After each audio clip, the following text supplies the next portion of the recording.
Staying with us here on PM Express. Our personality is Anas Aremeyaw. Anas, described by many as the hottest personality in Ghana today. Everybody wants to know him. We are getting to know him. So you're talking about Tanzania and also this arm that we have right before us and explaining to us what happened. So really, after the story of Adam and his father, selling his son's arm and all that, you went to Tanzania to follow it up.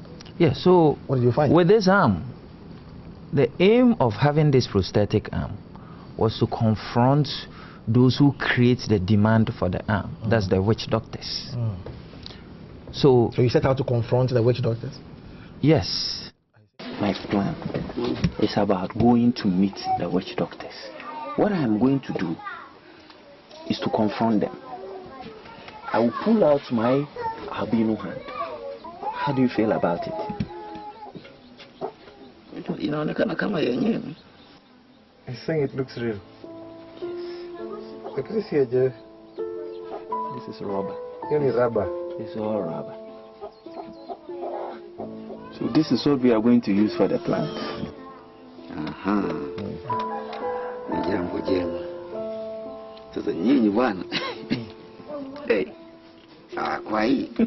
I see. The spiritualist. Yes. You went in physical form. Yes, physical form. I should ask you, anytime you appear on my show, whether it is true what she has heard, that you carry your own spiritual forms. Well, I don't know. On assignment. I don't know what is a spirit. Because sometimes you touch something, because in what you said in Sierra Leone, with all this vice president's office, the soldiers, etc., the ferry, they are not sure whether you were physically on the ferry or that something was on the ferry that looked like you, but you were somewhere on the flight.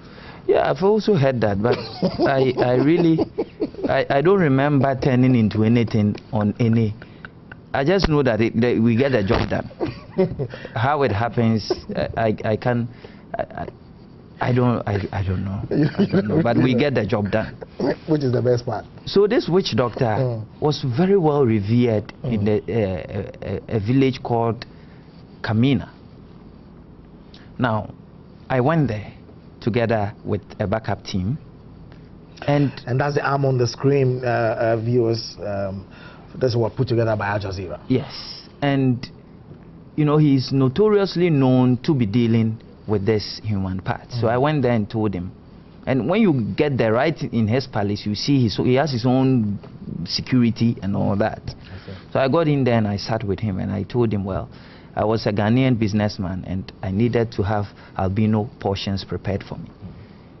Then he said that I should take out money and speak on the money, tell him what. So I took out the money and said, of course, I want to get him. So I said so. What you said was against? Of course, I want to get him. So he asked me to put the money on the floor. So I put the money. He's just a young boy.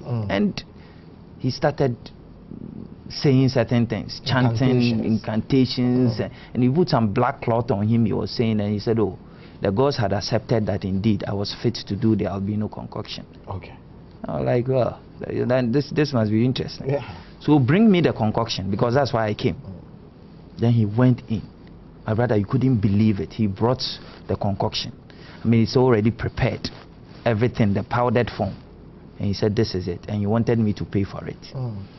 Then I was like, well, before anything could go on, I want to know whether this is the bones of a young albino. Is the bones that they grind? Yes, they grind the bone. It's the bones of the young albino or an elderly. Then he told me, oh, the one that works well is the young one. So this was the young one. I see. I got angry. So I told him, well, I have a surprise for you. So I pulled out this arm. And this very arm? Yes, and threw it on him. Then he started shaking. Then I said, today, you will take the arm. Say you want bones. You will keep this arm today. He was shaking. Then he started. First time in Tanzanian history where a witch doctor is begging for his crimes. He started begging. He's sorry. I said, you are sorry. You are keeping it today. Of course, the cameras were all rolling. That's why I'm saying that albino will be exciting to watch. You understand? You will keep it. He was shaking and begging. Then I said, give me my arm. So I took the arm and I took one side. I asked, and where is my money? And he pointed at the money. I said, give me my money. I took the money and I opened. When I opened it, I came out with the arm. All his bodyguards were looking at me. And I went and sat in my car. They didn't try to attack you or anything? So they wouldn't know what, you close the door. Oh, I see. So I asked my colleague, who was my interpreter, that, do the conventional filming of the house. He said, me, here, film this place. You don't know he said we should get into the car. And we were going 4 hours away from that place. And you could see that, well, I told them my peace of mind. The guy is revered all over Tanzania. He's a very popular witch doctor. But I think I confronted him, and very well did I do that. And so you're saying that you got your interpreter, etc., to turn against you? No, I got my interpreter. My interpreter was not ready to go and do the conventional because he thought that, no, this is too much. But eventually we all left the place successfully with the footage that we filmed of him begging us and saying that we should forgive him for all those crimes. And this evidence has already been tendered to the Tanzanian authorities. I see. Because clearly we have provided hardcore evidence of the fact that he deals in albino body parts. How much do they say they sell an albino arm like this for? Well, you see, this one, from what I have learned, this one will be chopped into several pieces.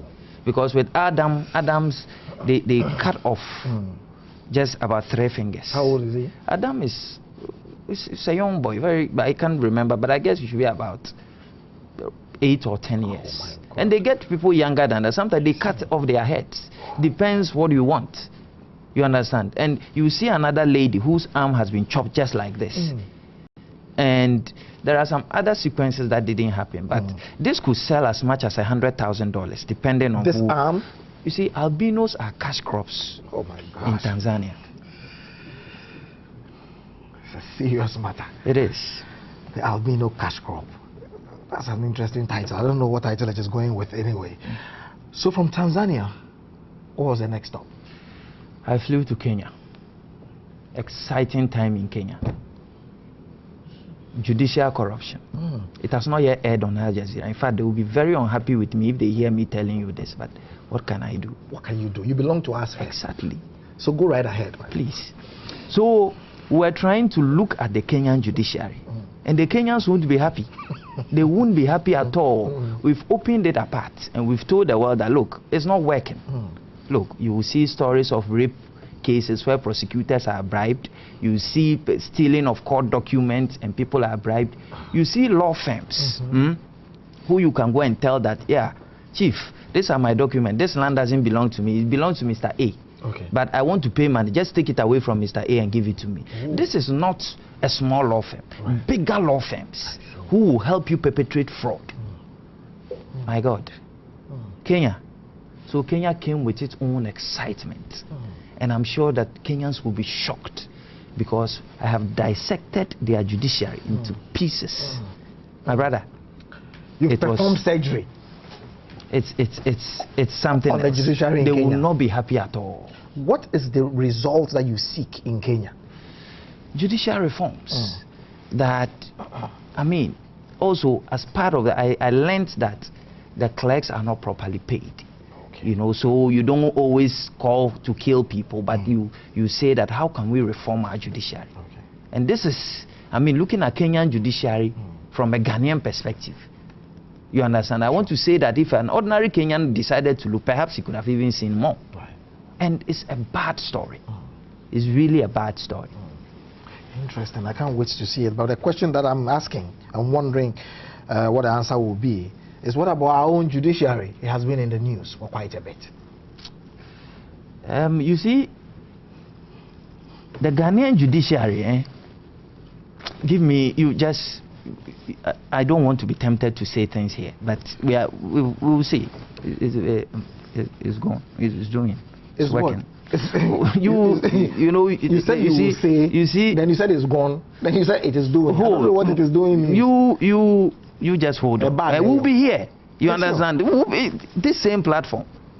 So it tells me that the Ghanaian judiciary really will have something coming. Please, I haven't said so explicitly. What I'm saying is that we'll be here. When the issues come, we come and talk about it here. Absolutely. We'll be here. On PM Express. Yes. But, okay, let's put it another way.